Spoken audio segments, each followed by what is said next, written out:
Hoje eu vou conversar com a Amanda Lacerda. Ela é CEO e co-founder na QualityMap. Tudo bem, Amanda? Obrigado aí por aceitar o convite. Tudo bem, Edu? Eu que agradeço. Super obrigado por topar bater um papo aqui comigo também, me convidar para vir para cá. É sempre um prazer aí estar disseminando qualidade pelo mundo. Então, super obrigado por me chamar.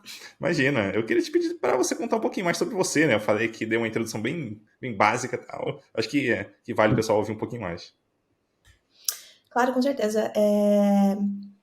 Galera, então, eu trabalho como CEO e co-founder aqui na QualityMap. A QualityMap é uma empresa 100% dedicada em qualidade de teste de software, então nós não desenvolvemos software, não fazemos mais nada que não seja qualidade e teste de software numa perspectiva mais estratégica.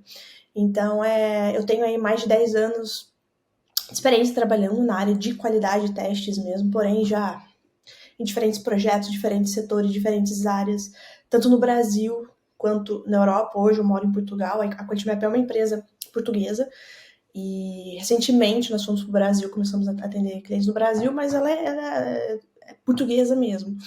E os clientes maiores que nós temos também são aqui da Europa. E com essa bagagem, tanto eu quanto os meus sócios, com mais de 10 anos de experiência trabalhando com qualidade, o mercado de qualidade de teste de software tem vários gaps aí que a gente vai falar sobre essa nova era de qualidade de teste de software. Então, foi por isso que surgiu a Quality Map, para a gente conseguir resolver alguns problemas que muitos não sabem que tem, mas precisam ter clareza e começar a trabalhar com qualidade de uma perspectiva mais estratégica. Então, foi aí que começou esse sonho da Quality Map, né? Então, com todo esse background, com todo esse know-how de mercado que nós temos também, foi aí que surgiu esse sonho, né? Da gente disseminar a qualidade pelo mundo. Boa, muito legal. Daí você já introduziu ali o tema, né, sobre a nova era da qualidade de software. Só que eu queria dar um passo atrás aqui, né, entender o que foi exatamente essa antiga era e como que as coisas evoluíram até a gente chegar aqui. Sim, super essencial isso. Quando a gente para ver a história de qualidade, de testes, vamos começar por testes, porque qualidade é uma coisa que veio depois. Teste de software na história, se você for começar a pensar como era antes, lá nos primórdios, o que era o testador, né? Que era o testador mesmo. O testador era o cara que ia lá, no final da esteira, tinha toda a linha de desenvolvimento, no final da esteira ele ia lá, ia fazer alguns testes sem critérios, sem script, sem foco em olhar, ok, eu vou validar, como que eu vou validar essa funcionalidade? Era de fato só apertar botões, entendeu? Foi aí que surgiu um pouco desse preconceito que a gente tem muito hoje, né? Que é o cara que vai ficar apertando botão. Não, qualquer um posso colocar para apertar botão, entendeu? Para ver se aquilo vai quebrar. Qualquer um eu posso fazer isso, entendeu? Então lá nos primórdios teve esse testador que ficava ali na ponta e só ia ver se alguma coisa quebrou ou não, né? E aí depois teve uma pequena evolução não, uma grande evolução que foi, ok, eu preciso de uma pessoa que vai testar uma aplicação, mas que seja consistente. Essa pessoa precisa entender a parte funcional da aplicação, precisa entender um pouco mais sobre regra de negócio, precisa entender um pouquinho mais detalhes sobre aquilo. E aí que veio esse know-how do QA, né, que é o Quality Assurance, numa perspectiva mais analista, né, que é o cara que, ok, eu consigo ter noção ali sobre o que é, sobre o que é esperado, tem ali um background legal em termos de regra de negócio. Então, ele vai criar scripts de teste que sejam mais condizentes e tudo mais, acaba tendo ali, usando algumas técnicas de testes com conhecimento de regra de negócio e acaba você conseguindo ter resultado melhor, ok? E aí teve um outro salto. O outro salto foi o quê? Tá, o cara entende de técnicas de teste manual, o cara entende sobre regra de negócio, mas o cara não é muito bom técnico. Eu não consigo falar sobre arquitetura com esse QA. Eu não consigo falar sobre um DevOps com esse QA. Eu não consigo falar sobre cloud. Eu não consigo falar sobre outras coisas que não seja o mundinho dele ali. Então, esse cara começou a ter que ser mais técnico. E a forma mais próxima desse QA começar a ser mais técnico, passar para ser um QA engineering, foi com os testes automatizados. Seja de performance, segurança, back-end, front-end. Começou aí a ter um movimento muito grande no mercado. Inclusive, tem muitos influenciadores hoje no mercado de qualidade de teste de software, para cada vez mais educar os profissionais de qualidade para ser mais técnico, aprender a fazer diferentes tipos de automação, aprender frameworks diferentes. Então, essa é uma área que é a última era, que é o cara que tem a técnica, é muito conhecedor da aplicação, tem essa parte de testes automatizados, e recentemente, não tão recentemente, mas surgiu aí o filho mais novo do DevOps, que é o QAOps, que é o cara que vai ficar dedicado em montar uma infra, um continuous testing para tudo isso que a gente gera, né? A gente gera muita coisa. Desculpem. Então, isso é o que tá rolando agora, tá? Isso é o que tá rolando agora. E qual que é a outra necessidade de negócio? O que está acontecendo? Por que ainda a qualidade de teste de software ainda não teve o boom? Por que tem tanto entrave? Porque muitas vezes é deixado para depois. Ah, a gente precisa cortar custo, corta a qualidade. Ah, precisa crescer o time, não vamos crescer tanto qualidade, vamos crescer mais o time de desenvolvimento, porque quem está produzindo ali, né, está criando o mesmo produto de software. O que estava faltando para que essa roda girasse melhor, entendeu? Aí sim que vem essa nova era que eu venho mencionando, que tem muito a ver com a parte cultural, tem muito a ver com estratégia, porque hoje, desde lá do início, qualidade sempre foi operacional. O que significa isso? Eu vou pegar, operacionalizar e vou fazer, e acabou, entendeu? Agora, como que eu consigo trazer qualidade numa perspectiva estratégica? Onde eu preciso fazer com que eu preciso entender a real necessidade de negócio da empresa que eu tô. Onde você tá hoje, para onde você quer ir? Porque daí a decisão é totalmente diferente. Eu não tenho aqui meia dúzia de tipos de teste que eu vou fazer que vai ali encontrar bug ou não. Não é isso que eu tô falando. Eu tô falando que eu preciso estar ali junto com C-levels, eu preciso estar junto com decisores de negócio para entender, olha, como que tá a tua empresa hoje e para onde você quer levar ela. Com base nisso, eu vou criar uma estratégia que seja condizente para fazer você pular de nível, para que você consiga visualizar o ROI que você vai ter nessa jornada de qualidade. Ou seja, eu tenho a técnica, eu conheço as regras de negócio do produto de software, eu sou uma pessoa que entende tecnicamente, eu consigo conversar com o desenvolvedor, eu consigo conversar com o arquiteto, eu consigo conversar com o DevOps, porque eu sou uma pessoa que tem esse know-how técnico, e agora eu entendo das necessidades de negócio da empresa que eu tô. Entendeu? Ou seja, a nova era tem tudo a ver com isso. Porque aí os decisores de negócio começam a entender o valor de qualidade. Porque é muito bonito você colocar no site institucional, empresa client first e aplicação com qualidade. Mas será que tem qualidade mesmo? Você entendeu? A qualidade é muito subjetivo. O que é qualidade para você, entendeu? Então é essa conexão das pontas de uma forma totalmente estratégica, porque não existe bala de prata. Né? Existe aquilo que faz sentido para cada nicho de negócio, para cada empresa, e a nova era gira em torno disso. A gente pode explorar vários pontos aqui disso. Muito legal. Eu vou fazer uma analogia aqui, aí você me diz, né, se é mais ou menos por esse caminho, se não é. Porque assim, vamos pensar em outra área, vamos tirar a qualidade, botar de lado agora, olhar para, por exemplo, segurança.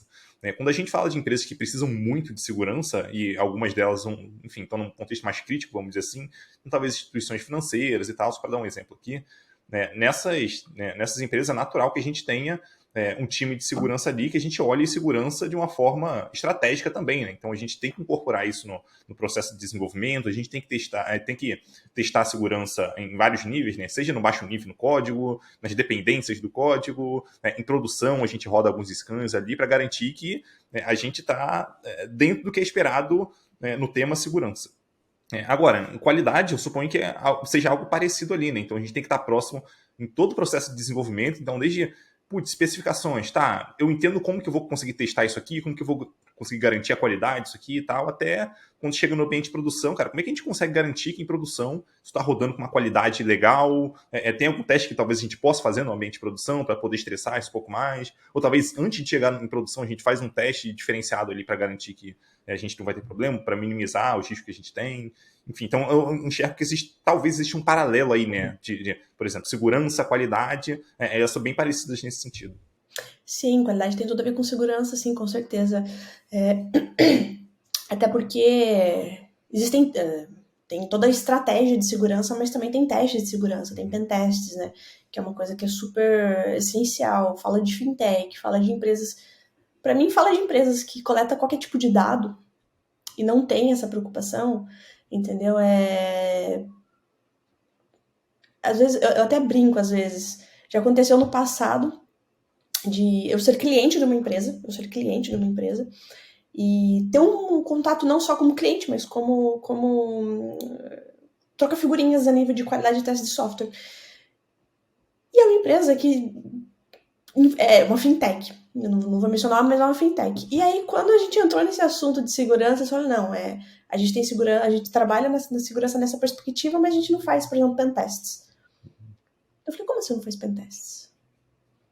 E aí a gente começou a evoluir, eu falei, então faz o seguinte, vamos fazer aqui uma semana a gente vai bater um papo, eu vou colocar o meu pessoal aí por uma semana, só pra gente fazer alguns testes de intrusão, interno, nem externo, interno, pra ver o que consegue, o que a gente consegue pegar. Cara, eu fiquei assim. Foi assustador, porque eu era cliente daquela empresa. E uma semana com foco direcionado para pentests foi uma coisa assim assustadora, entendeu? Então eu falei, poxa, qualidade tem tudo a ver, né? Como que você consegue garantir. Por isso que eu falo que qualidade é subjetivo, né? É muito subjetivo, mas como que você consegue garantir qualidade se você não tá num ambiente seguro pro seu cliente, né? Se o cliente não consegue se sentir seguro. E eu sou chata com isso, então às vezes, antes de ser cliente de algumas empresas, eu olho para ela numa perspectiva, será que eu confio? Entendeu? Então mas sim, tá totalmente colado. E quando você fala assim, segurança também tem a jornada dela, né? De criar toda essa base. Tem uma série de estratégias, tem uma série de camadas, é muito robusto a parte de segurança. E quando você para pra pensar em qualidade como estratégia também, pensa assim, imagina que você é dono de uma empresa, uma startup, e você tem uma base de clientes. Você pega e fala assim, olha, será que a minha empresa, daqui 6 meses eu quero aumentar 20% a minha base de clientes?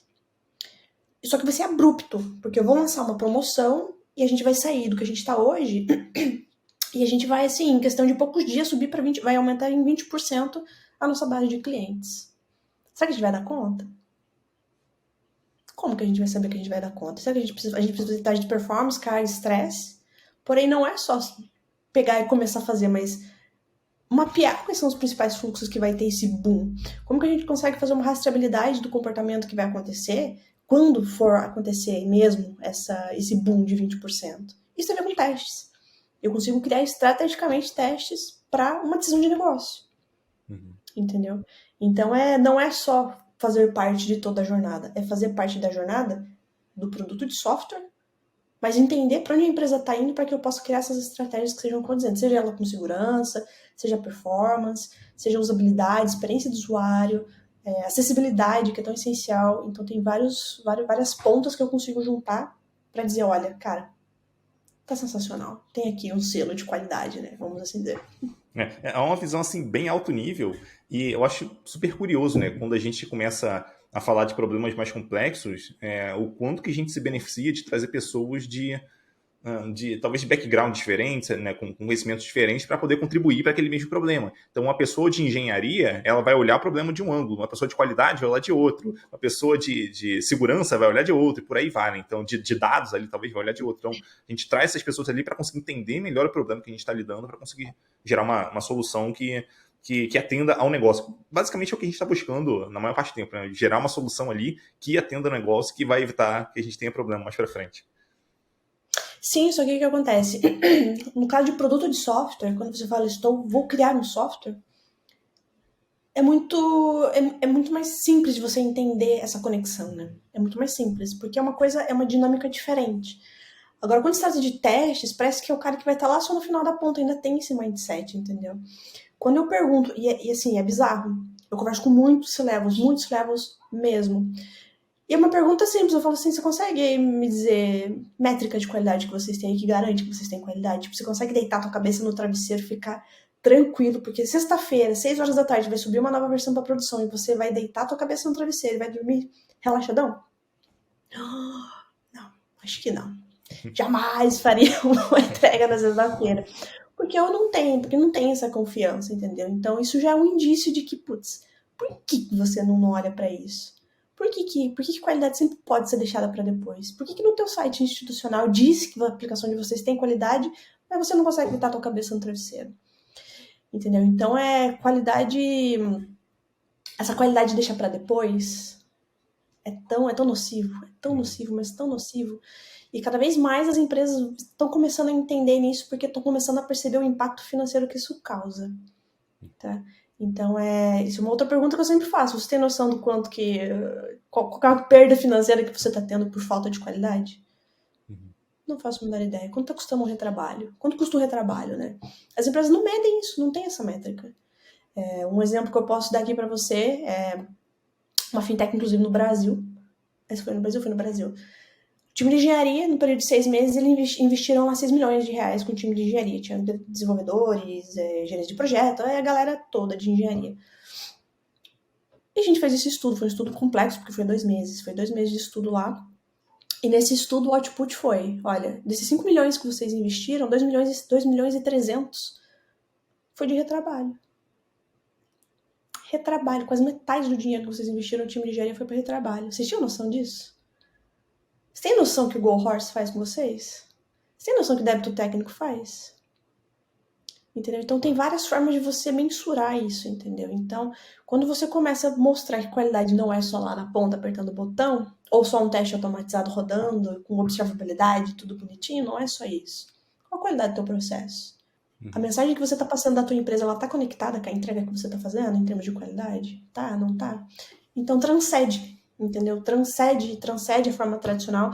Inclusive para os próprios QAs, quando eu venho falando dessa nova era de qualidade de teste de software, até para eles tá sendo uma coisa assim, tipo, como que eu vou fazer uma métrica dessa com os syllables, e como que eu vou trazer essa clareza e essa noção para eles, colocar em cima da mesa esses números, né? Porque se você tem informação, se você tem dados, você tem tudo, você pode tomar decisões mais assertivas, né? Até no que você vai investir. Mas são múltiplas pontas aqui que acabam ficando desconectas nessa jornada. Com certeza. Aí descendo um pouquinho o nível ali, eu queria entender de você se hoje ainda existe espaço para testadores manuais, vamos dizer assim, né? E se existe, quais são os contextos? Sim, teste manual nunca vai morrer, tá? Essa é realmente uma pergunta super polêmica isso, porque já pregaram aí que nem desenvolvedor, que nem agilista, que nem PM, assim, sempre tem os apocalipse das áreas, né? Mas pensando no tester manual, ele não vai morrer. Por quê? Ele não vai morrer se ele for entender que ele precisa ser estratégico. O que isso significa? Ele não pode ser aquele tester do passado que só aperta botão. Ele precisa agregar valor. Agregar valor como? Com entendimento de negócio. Entendimento de negócio, entendimento de, ok, esses scripts que eu estou fazendo, esses cenários de teste que eu estou criando, que impacto que tem isso? Que impacto que tem no meu trabalho? Entendeu? Então, ou seja, ele vai deixar, ele naturalmente acaba deixando de ter ali aquela principal função de testador, entendeu? E passa a ser um testador estratégico. Então isso faz sentido, porém tem que estar conectado com a automação. A automação hoje em dia, eu brinco que é que nem falar inglês, entendeu? Não é um diferencial mais, entendeu? É o padrão, tem que ser, precisa ser, entendeu? Não tem como não ter uma automação. Mas o tester manual vai na outra ponta fazer toda essa conexão, porque eu tenho o tester manual e tenho o tester automatizado e tenho o QAOps aqui, hoje também flutuando aqui nesse ambiente, né? Geralmente quem faz testes automatizados não gosta de fazer teste manual. Só que o teste manual ele tem algumas sutilezas, que nem, por exemplo, experiência do usuário. Tem ferramentas automatizadas que você consegue automatizar a experiência do usuário. Fazer testar UX UI, por exemplo. Existem ferramentas. Só que o fator humano ali ainda, a delicadeza humana, que eu costumo dizer, o detalhe, o entendimento de... Posso te dar um exemplo. A gente aqui, para alguns clientes, a gente vai até o campo. A gente tem empresas que a gente precisa ir no campo, ir na loja e ver. A gente vai realmente ver qual que vai ser a experiência do usuário final para a gente poder criar uma estratégia. Entendeu? Como quiser fazer isso com uma ferramenta? É possível. Algumas coisas dá para utilizar, entendeu? Agora, automatizar tudo não existe. Então, essa coisa mais cirúrgica, essa coisa mais... que precisa de uma delicadeza diferente para você olhar, isso não acaba. Isso precisa existir. E o fator humano ali, eu não vejo, não consigo fazer uma previsão de tempo de quando vai acabar o teste manual. E até pensando nos times de engenharia, né, com quem eu trabalhei, né, ali ao longo da minha carreira, eu não consigo imaginar em nenhuma situação onde a gente fosse, sei lá, fosse entregar uma funcionalidade, a gente foi lá, escreveu o teste automatizado ali, os testes unitários, integrados, papapá. E a gente, enfim, tinha coragem de subir para produção sem fazer nenhum teste manual. Eu acho isso muito arriscado, porque possivelmente a gente vai deixar passar coisas nesses testes automatizados, a gente precisa, pelo menos, rodar talvez alguns fluxos principais ali para ter uma noção. Beleza, parece que está tudo corretinho aqui. Eu acho que a gente tem uma segurança maior. Né? Então, acho que mesmo quando a gente faz teste automatizado, é interessante alguns testes, no mínimo, alguns testes a gente está rodando manualmente. Sim, inclusive que nem, por exemplo, quando você... Teste automatizado, tem vários momentos que você pode fazer ele, né? Você pode fazer logo imediatamente, quando você lançou uma nova funcionalidade, ou ele pode ser numa entrega seguinte, ou pode ser uma coisa mais regressiva depois, enfim, tem várias formas de você fazer isso, né? Mas que nem, por exemplo, você acabou de fazer um fix de um problema, entendeu? Como que você não vai testar aquilo manualmente? Você precisa. O feedback mais rápido que tem em coisas pontuais vai ser ainda o teste manual, entendeu? O feedback rápido. Você pode executar sua bateria de 2.000 testes automatizados, que vai demorar sabe lá quanto tempo, se não for executado em paralelo, mas essa é uma coisa, é objetivo, é ali, é pontual, entendeu? Depois deixa a regressão pesada, parruda para automação. Uhum. Mas o feedback é rápido e certeiro para dar essa agilidade precisa ser ali, precisa ser manual ainda assim, com certeza. Sim, sim. E eu vou até te contar que, pegando o gancho que você deixou um pouquinho mais cedo, né, que ao longo da minha carreira eu já trabalhei com pessoas de QA mais tradicionais, vamos dizer assim, né? Então lá no começo da carreira, pessoas que estavam ali para fazer os testes das funcionalidades e era isso, esse era o papel da pessoa. Testes manuais mesmo. Já hoje em dia, o que eu reparo né, que testadores tendem a fazer um trabalho muito mais amplo. Né? Então, tem a parte de teste, claramente, mas tem muito essa parte também mais estratégica, de pensar no negócio, de como que essa galera ajuda a galera, o time como um todo, né, caminhar para frente com as entregas, alinhamento com outras equipes, enfim, por aí vai. Então, acho que o trabalho está muito mais completo hoje em dia. Né? Então, acho que é um tipo de ajuda bem, bem diferenciado assim. E eu queria até aproveitar esse ponto assim para entender na sua visão como que a gente consegue separar ali as responsabilidades de engenheiros, de testers e tal. Porque assim, quer queira, quer não, a gente vai ter algum overlap ali. Então, talvez alguma atividade que possa ser feita tanto por engenheiro quanto por uma pessoa tester. Então, como é que a gente separa isso aí? Como é que uma equipe moderna nesse sentido pode funcionar bem? Sim, eu sou a pessoa que super defende que todo mundo tem que pôr a mão pra testar e validar aquilo, entendeu? Tem gente que não. Tem gente que, assim, ó, é cada um no seu quadrado, tem aquela briga infinita entre QAs e devs, inclusive a internet é cheia de GIFs e memes em relação a isso, né? Entendeu? Então, ainda tem empresas, tem uma galera que tem essa separação, que é ridículo, porque se você tá no mesmo barco, não tem como você ter pessoas remando pro lado oposto ou qualquer coisa assim. Isso é uma coisa que é loucura. Mas o que acontece? Faz parte também do perfil desse novo QA, desse novo profissional que está cada vez mais em diferentes áreas, em diferentes perspectivas, ser o típico evangelista. Uhum. Ou seja, eu vou ensinar, eu vou educar, eu vou colocar o time de engenharia para entender como que eu consigo garantir qualidade, como que eu consigo quais são eu consigo fazer alguma técnica aqui? Eu consigo fazer alguma coisa que eu possa me antecipar? Como que eu consigo ser um quality driven aqui, né? Eu consigo ser uma pessoa que é direcionada à qualidade no que eu tô fazendo. Não quer dizer que você seja um desenvolvedor que não entrega qualidade. Você entrega a qualidade mediante as boas práticas de desenvolvimento que você conhece, perante o seu conhecimento. Isso é espetacular e é isso que você tem que fazer, entendeu? Mas como que você consegue utilizar do mindset de qualidade focado em comportamento, mindset de qualidade focado em... Como que você consegue usar algumas estratégias ali para que consiga evitar alguns problemas no futuro, entendeu? Então, faz parte também desse profissional fazer essa educação, entendeu? O cara que entende que se ele tiver um time todo de engenharia ali do lado dele, que não tem seu erro, meu erro que eu encontrei, erro que você encontrou, mas tem aqui técnicas, formas, se todo mundo acertar, todo mundo acertou, se todo mundo errar, todo mundo errou, é diferente, entendeu? Então, ou seja, inclusive uma das coisas que a gente faz que é muito legal, a gente faz o Quality Day, assim, geralmente em cliente, que é assim, a gente para a cada 15 dias, a cada 20 dias, depende, onde todo mundo vai fazer testes orientados. Então, o que acontece? Pega todo mundo, de desenvolvimento, e a gente começa a fazer alguns tipos de pair testing direcionados. Então, olha, quando você coloca uma coisa para QA, qual é a primeira coisa que eu vou fazer? O que eu olho primeiro? Qual é a técnica que eu uso? Porque depois você consegue se antecipar. Na próxima vez que você for fazer algo parecido, ou quando você for fazer de novo algo que tem a ver nesse fluxo, olha só como que eu olho. Olha só como eu testo. Olha como eu penso. Olha que técnicas que a gente consegue usar que são super quickly, que você vai fazer, você próprio consegue fazer. Ou seja, aí vai educando o cara, putz, é sério isso?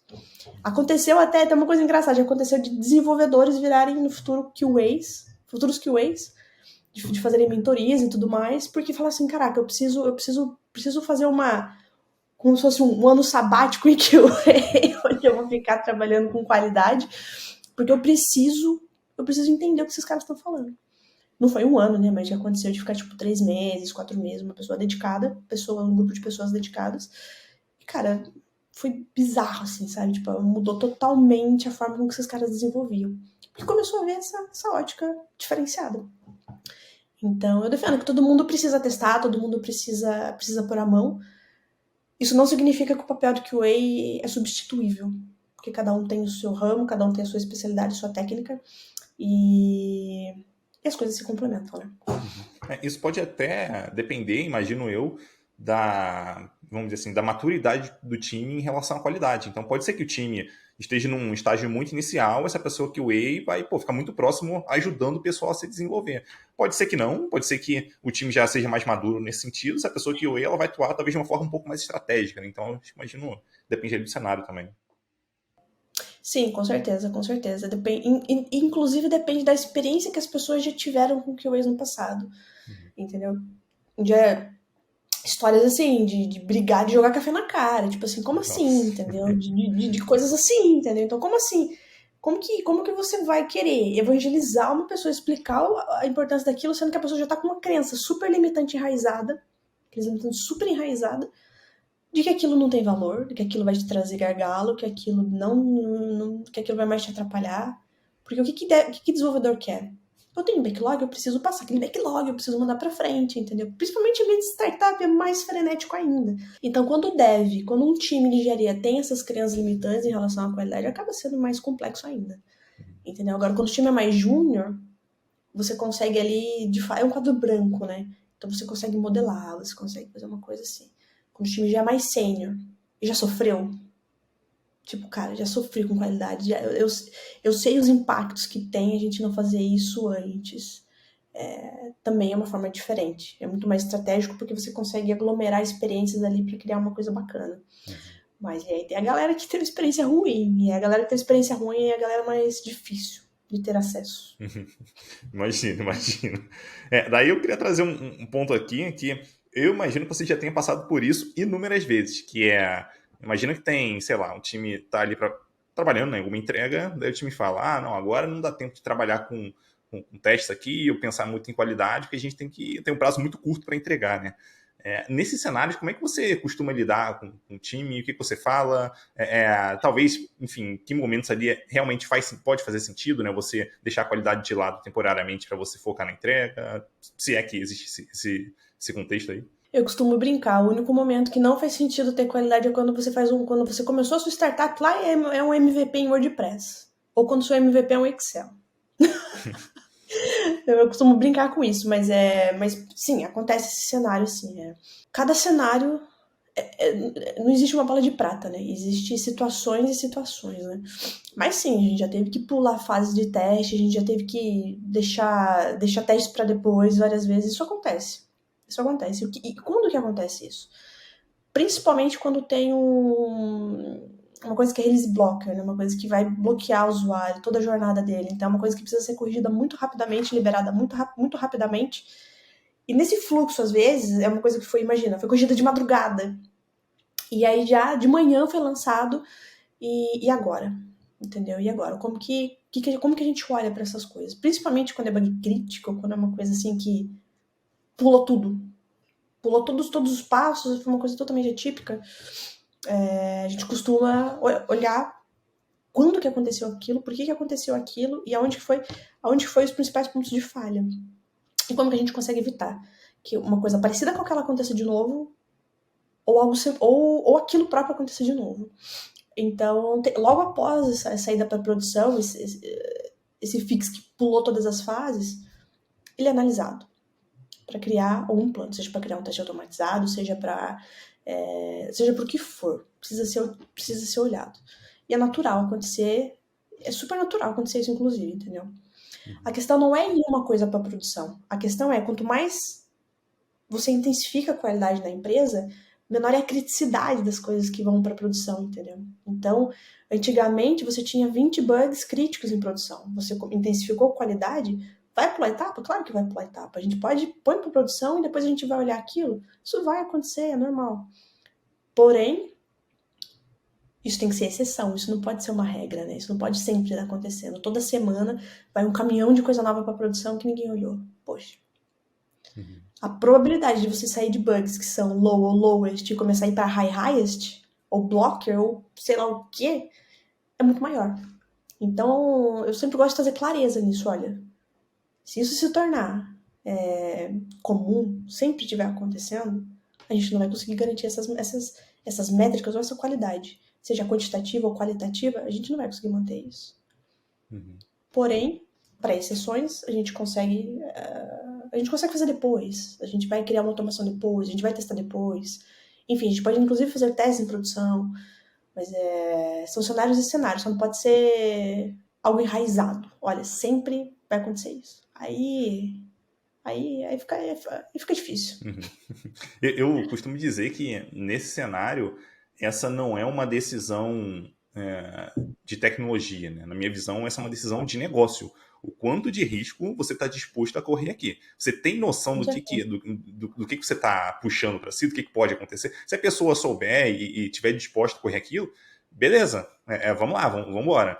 Agora, o problema acontece quando a pessoa não faz a menor ideia. Ela acha que é de graça entregar alguma coisa sem qualidade, sem testes e não vai dar em nada. Porque, ao longo, enfim, do tempo, aqui ao longo dos últimos anos não aconteceu nada, então agora vai continuar não acontecendo nada. Só que em algum momento pode acontecer alguma coisa que é bem, bem grave. Sim, quando você pega olhar, assim, eu gosto muito de olhar em retrospectiva, né? Quando eu tô querendo provar isso que você tá falando, eu falo, olha, vamos fazer o seguinte. Inclusive, essa análise de impacto financeiro que eu falei pra você, geralmente nós olhamos no período de 6 meses, quantos bugs foram abertos em 6 meses, qual é o lead time, cycle time, para correção desses problemas, e qual a criticidade deles. Entendeu? Então, em 6 meses que a gente tava, Deus dará, onde vai tudo para produção, não tem processo, não tem nada disso, sei lá, 70% era bug crítico e os outros 30% eram bugs, assim, medianos e baixos. E pós-abordagem. Nós temos mudado o processo. E não é enganar o processo, entendeu? É como que a gente consegue fazer coisas objetivas, fazer mudanças rápidas no processo que vai gerar impacto já, agora, já daqui à próxima entrega, entendeu? Então, depois fazer esse outro estudo de novo. Olha, após essa abordagem, tá vendo? A gente continua tendo bastante bugs. Claro, não tem uma aplicação. Eu até publiquei esses dias. Aplicação sem bug só significa uma coisa, que não tem ninguém usando, entendeu? Então sempre vai ter bugs encontrados. A questão é que a gente quer diminuir a criticidade disso. Diminuindo a criticidade disso, diminui o impacto, o seu cliente vai estar muito mais feliz. E o time de engenharia também, né? Porque o time de engenharia também... Poxa, que graça que tem você trabalhar numa coisa que não tem qualidade. Você fica ali sendo bombeiro. Né? Falei, não vai ser mais dev mais. Agora o seu novo título é bombeiro, porque você não faz outra coisa que não seja apagar incêndio. Entendeu? Então, qualidade é uma coisa que transcende, entendeu? Transcende só uma aplicação com qualidade. É qualidade no time de engenharia, qualidade no processo, qualidade na comunicação, qualidade de fazer coisas que façam sentido. E agir pontualmente quando for necessário. Qualidade transcende muito só teste de software, entendeu? Sim. Você falou que um negócio que pra mim assim, é bem legal, porque pelo seguinte, às vezes a pessoa pensa assim, se eu estou adicionando teste aqui, se eu estou focando em qualidade, então a gente não vai ter mais problemas. Só que a qualidade não é uma disciplina determinística, vamos dizer assim. Eu diria até que ela é probabilística. Então, a questão é, quanto mais eu invisto em qualidade, seja em testes, em outras técnicas, maiores as chances de eu ter menos bugs no futuro. Então, a questão de entender que o aumento de uma provavelmente vai levar à diminuição de outra, né? No caso aqui de bugs e de problemas mais críticos, até da criticidade desses problemas, né, em produção. Então é uma mentalidade um pouco diferente, né? Pra gente ficar até tranquilo de, surgiu um bug aqui, beleza, acontece. Já é esperado que em algum momento realmente vai acontecer. Até eventualmente algum bug crítico pode acontecer em algum momento, só que a tendência é que o volume disso diminua. Daí eu queria até aproveitar esse ponto para abordar um tema aqui que eu imagino que muitas equipes sofrem com isso, que é com grande volume de dívida técnica, de débito técnico. Daí eu queria entender de você o que essa equipe pode fazer ali? Putz, imagina que eu estou imerso aqui, muitos problemas, muitos bugs acontecendo e tal. Por onde que eu começo a resolver isso? Porque, quer queira, quer não, a gente quer continuar entregando o valor de negócio ali, mas a gente está com dificuldade porque tem muito bug, mas também a gente não tem lá muito tempo para mexer em teste. Então fica meio que uma situação meio chata ali, sabe? Putz, por onde a gente começa? Qual o primeiro passo que essa equipe pode dar? Cara, eu sempre digo que o primeiro passo sempre é cultura. É você entender. Você entender a diferença que isso vai fazer na tua vida, assim, entendeu? Porque, assim, fica muito difícil você querer fazer algo sendo que você não entende o valor daquilo.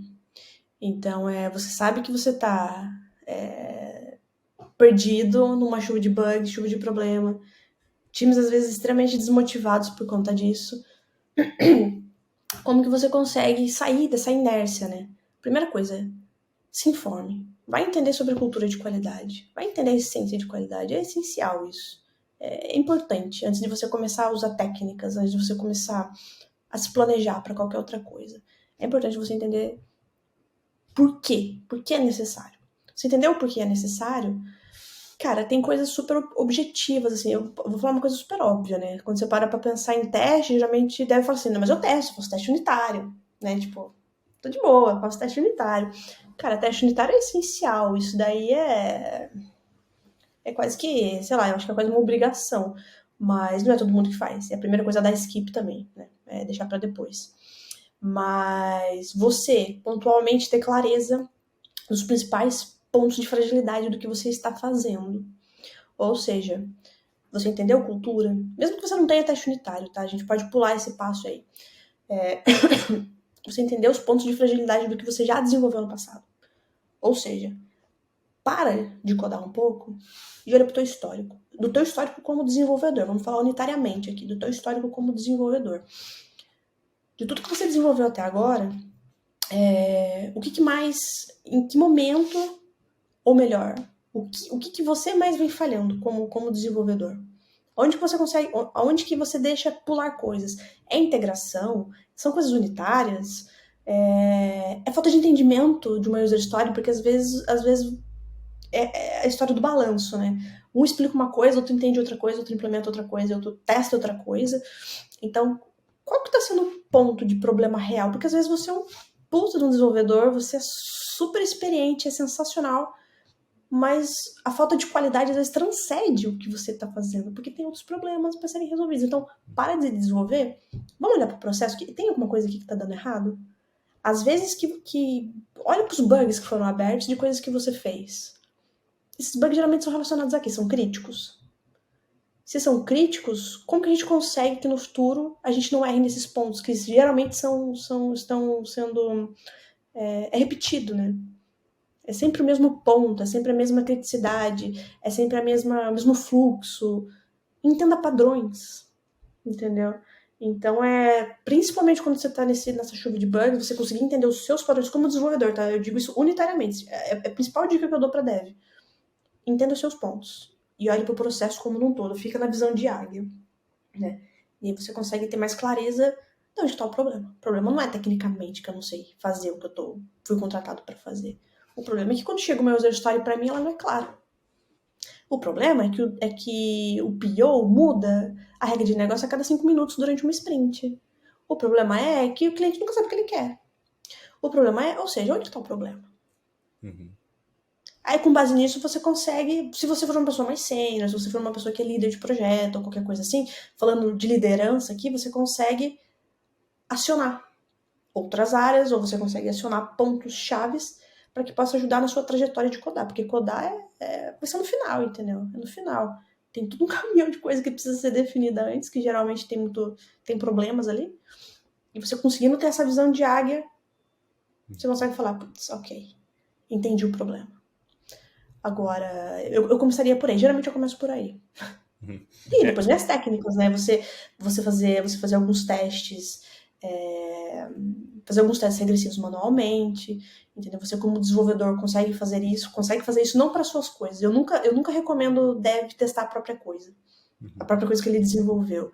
Então, conversa com o cara ali do lado. Vamos pegar um cara de front para testar as coisas de back, alguém de back para testar as coisas de front, pra ele dar um feedback legal para você, entendeu? Para transcender o code review. Vamos fazer uma estratégia aqui para a galera testar coisas que outros desenvolveram. Entendeu? Então tem várias coisinhas, são coisas pequenas que dá pra ser feito agora já, entendeu? Uhum. Que não depende de um QA, depende de você ter noção. E é uma noção óbvia, porque óbvio é óbvio por uma razão, né? Entendeu? Então é uma coisa que dá pra fazer agora já e dá um puta do insight, já muda total perspectiva e essa é minhas principais dicas são essas, assim, Uhum. pra sair da inércia. E eu acho muito legal, assim, você trouxe, porque parece que tem toda a sequência, assim, realmente de pontos ali que, na minha visão, são importantes quando a gente vai pensar em resolver qualquer tipo de problema. Então, você começa falando, por exemplo, anotei aqui, né? Então, primeiro é saber o porquê testar, tá? E por que eu acho esse ponto interessante? Começar logo por aí. Porque se a gente não tem um bom porquê, existe uma chance razoável, eu diria até relativamente grande, de no meio do caminho a gente desistir. Porque, cara, mil coisas vão aparecer, a gente sempre vai ter uma desculpa, então se a gente não tiver um porquê que realmente empurre a gente para frente, a gente corre um grande risco aí de parar no meio. Então, começar com um porquê eu acho bem legal. Aí depois você comentou ali, né, sobre alguns pontos que para mim estão bem linkados. Né? Então, clareza dos principais pontos de fragilidade, entender a origem dos bugs. Eu anotei um outro ponto aqui, que é fazer um diagnóstico correto. Para mim, isso tudo tem a ver com entender bem o problema para a gente conseguir priorizar bem. Porque uma vez que a gente prioriza bem, entra muito aquele ponto do famoso Pareto, né? Então, a regra de Pareto, então 80-20. Então, se eu sei quais são os principais ofensores, e eu atacar aqueles 20% que são mais ofensores, eu vou resolver 80% dos problemas. Então, priorização acho que é um ponto importante aqui, né? Fazer o diagnóstico correto para priorizar corretamente. Aí você finaliza ali falando sobre técnicas, né? Que é, de fato, a execução de tudo aquilo que a gente encontrou até então, né? Então, putz, o maior problema aqui talvez seja a gente não está entendendo o lado do negócio direito. Então já chega meio que quebrado para o engenheiro, ele vai fazer meio quebrado. Na hora que que a gente tem uma pessoa tester na equipe também, essa pessoa de QA, ela vai testar, ela não sabe também exatamente como testar, testa talvez alguns cenários errados, porque não está muito bem definido, chega em produção, tem um bug, alguma coisa assim. Então, me parece uma sequência interessante, né? Que eu vou até resumir aqui de novo. Primeiro, ter um bom porquê para começar. Segundo, você fazer um bom diagnóstico e priorizar. E terceiro, você usar técnicas ali para conseguir, de fato, resolver os problemas. Mais ou menos por aí eu viajei aqui. Não, com certeza, com certeza. É super metódico, entendeu? E começar pelo porquê, sim. É você gerar uma conexão com aquilo, né? Uhum. Porque se você começa a ficar com aquele mal-estar, caramba, eu preciso começar a ver isso, mas você não consegue, porque às vezes o teu ambiente de trabalho não te permite isso, é aquela bola de neve, entendeu? Então começar pelo porquê, com certeza. Você fez ali traçou simplificou tudo que eu falei de uma forma excepcional, mas é isso mesmo. Boa, boa. Foi você que trouxe. Mérito teu. E, beleza. Daí um outro ponto que eu queria entender de você também, porque assim, eu imagino que você trabalhando ali como atendendo a cliente, né? Você acaba identificando padrões assim, né, nos clientes. Putz, esses problemas aqui normalmente eles são os que mais aparecem. Eu queria entender de você quais são esses problemas assim que são os mais comuns nos clientes que você já atendeu até hoje. Problemas mais comuns. É engraçado que eu já escutei tantas vezes isso, que é Amanda. Qualidade virou um elefante branco na sala da minha empresa, entendeu? Ou seja, o problema principal para mim que eu percebo é não entendimento do valor de qualidade. Ou seja, por que eu preciso disso? Eu sei que tá tudo horrível, eu sei que tá tudo um caos. Eu sei que eu preciso, mas eu não sei como. Por onde que eu começo? Entendeu? E os principais porque tem duas perspectivas aqui, né? Tem as startups, que é uma coisa, e tem as companies ou corporate, né? Que são as empresas grandes já, né? São problemas totalmente diferentes. Entendeu? Ou seja, a qualidade para uma empresa que é já robusta, já tem mais de 500 funcionários, um time de engenharia, múltiplas squads, são tipos de problemas específicos, e startup é outro tipo de problema. Então, pensando no ambiente de startup, o que acontece? Parece óbvio, mas o que você quer numa startup? Você tá tendo investimento, você precisa, já acabou de receber uma rodada de investimento, você precisa ter uma outra, pensar na outra, você precisa entregar valor, provar que o teu produto é top no mercado e que vai impactar, ou seja, você quer fazer um caminhão de coisas. Um caminhão de coisas. E aí, às vezes eu pergunto, e é até engraçado, às vezes eu pergunto para o próprio dono da empresa, principalmente quando ele é técnico, eu falo, você tem um mind map das funcionalidades da sua aplicação? Tem tanta coisa, você tá falando tanta coisa que sua aplicação faz, mas você tem um mind map, que é tipo assim, uma coisa super simples. Ah, minha aplicação é essa, eu tenho essa funcionalidade, essa funcionalidade, essa funcionalidade, essa funcionalidade, é só isso. Cara, nossa, não tenho. Tá tudo aqui na minha cabeça. Ou seja, se vai entrar uma nova pessoa, se vai entrar, ele vai ter que explicar a aplicação dele, ele não tem nem o básico, entendeu? Não tem nem o básico, que é um mind map. Não tô nem falando de documentação, tá? Ou seja, como que você quer escalar a sua startup, como que você quer escalar a sua aplicação, sendo que você não tem clareza nem do que já tem ali, muitas vezes. Então, problemas. Não tem entendimento do que é qualidade, quer escalar a startup muitas vezes, porém não consegue. Não sabe se resolve bugs, se cria novas funcionalidades. E agora? O principal problema de startup é esse, tá? E geralmente não é no comecinho da startup que é identificado isso, geralmente é quando ela quer dar um salto, entendeu? Quando ela tá legal, tem muito problema, mas tá ali aquela coisa, né? Tá funcionando. Tá ruim, mas tá bom. Aí depois ela quer dar um salto. Seja aumentar tipo de usuário, seja funcional, seja o que for. Não consegue. Ou tem muita dificuldade. Ou já começou a ficar com um NPS ruim ali, feedback ruim de cliente. Esse é o principal problema de startup quando eu converso com eles, tá? E corporate, aí é outro universo. Tem múltiplas squads e não tenho padronização nos meus processos. Vai começar um novo projeto, ou vai começar uma nova feature, ou vai começar uma nova squad. É até engraçado que já aconteceu às vezes assim, ter 10 squads. Cada squad, isso acontece sempre. Cada squad usa a sua ferramenta. Às vezes tem QAs, tem profissionais contratados, mas cada um utiliza uma ferramenta diferente.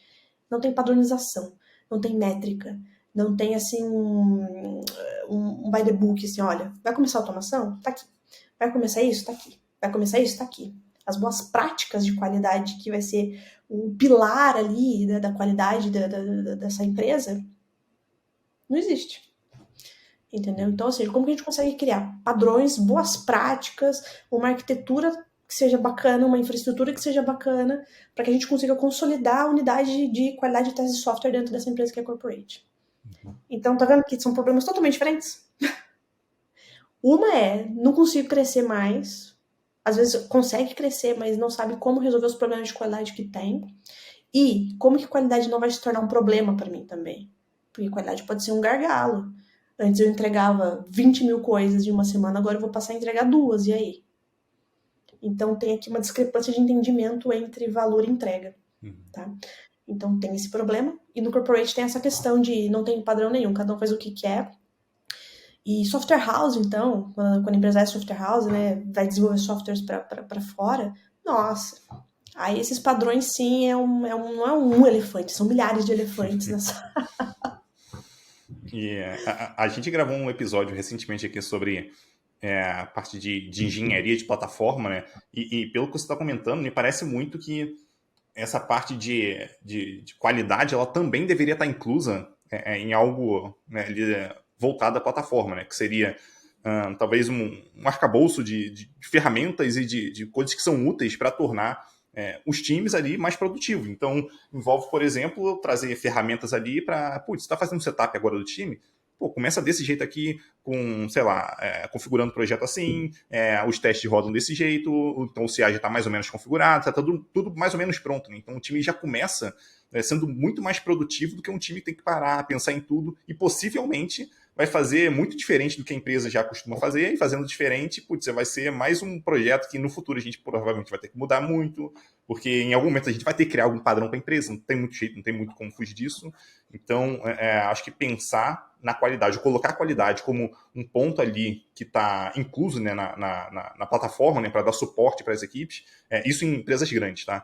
Acho que é um ponto bem interessante para a gente pensar, especialmente para quem estiver ouvindo a gente aqui e por um acaso uma empresa já tenha uma equipe de plataforma ali que talvez não esteja incluindo questões de qualidade. Então, fica a dica aí. Sim, com certeza, até porque eu vou dizer uma coisa, as empresas naturalmente são descoladas, assim, não cola qualidade com decisão olha, vamos fazer um design system, vamos ter aqui boas práticas de desenvolvimento. Por que a gente já não soma boas práticas de qualidade de teste de software? Porque as coisas, elas caminham junto, entendeu? Como que eu, como estrategista de qualidade de teste de software, vou conseguir montar uma estratégia condizente se eu não sei nem que arquitetura que você decidiu? Uhum. Então, as decisões técnicas, elas não podem caminhar. A qualidade tem que caminhar com essas decisões técnicas. Porque daí a gente consegue fazer aqui uma base bem sólida. Todo projeto novo que for começar, meu amigo, tá aqui, é só utilizar. As boas práticas, os padrões, o quality gate, a automação, aquilo que de fato vai conectar com a engenharia, com o produto de software, as coisas vão estar conexas, entendeu? Elas vão estar conectadas. Não vai ficar. Aí junta aquilo, porque eu falo assim, por que eu preciso ter qualidade? Por que eu preciso ter QA aqui dentro? Você tá entendendo? Por que eu preciso? Não preciso, porque nesses momentos decisórios, nesses momentos de definição desse standard, não envolve essa pessoa de qualidade, entendeu? Então é super essencial mesmo. Traz agilidade. Você vai começar um projeto, ó, tá aqui. Só pegar e começar. Boa. Traz eficiência.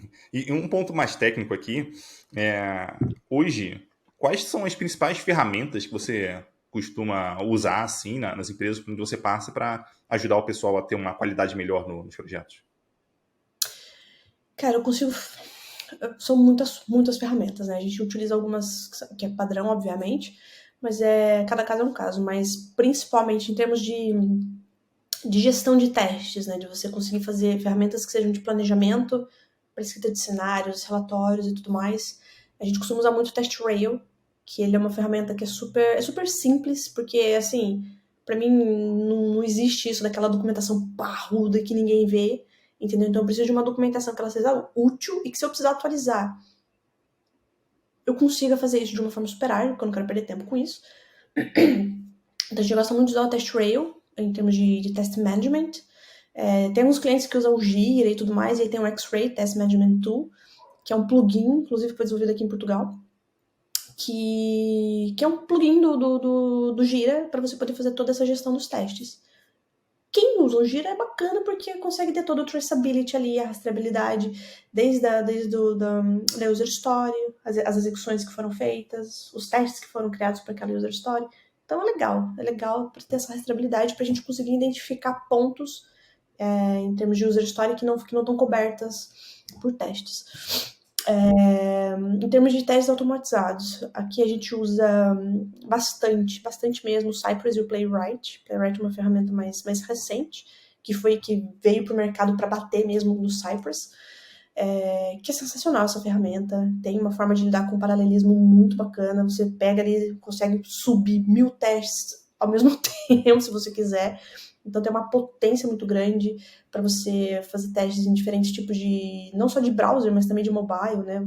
Quando você tem aplicações principalmente da PWA, né? Você consegue simular em vários devices diferentes, você não precisa contratar uma cloud para você rodar esses testes em diferentes tipos de device. Pensa no Android, tem 1 milhão de Androids, não. Então é muito bacana, porque localmente você consegue fazer múltiplas combinações em nível de plataforma, é muito bom. Quando a gente precisa executar esses testes na cloud, né, nesses devices, a gente costuma usar o Browser Stack ou o Source Labs, são duas ferramentas que a gente utiliza, dependendo do que a gente precisa, a gente usa uma ou outra. Em termos de cloud, a gente usa AWS, Lambda Tests também nós utilizamos. Que mais? E tem os CICDs da vida, né? Os CICDs da vida a gente utiliza praticamente todos, que depende do repositório de cada cliente, né? Tem uns que utilizam o GitLab CI ou GitHub Actions, a gente trabalha com todos que tem no mercado aí, sem exceção. Que mais de ferramentas? Eu acho que para já as principais são essas. Muito legal, bastante ferramenta aí. E para fechar, eu queria pedir para você deixar uma mensagem aqui, né, para quem estiver ouvindo ou assistindo a gente, enfim, esteja se preocupando com qualidade aí, o que você pode passar de mensagem para essa pessoa?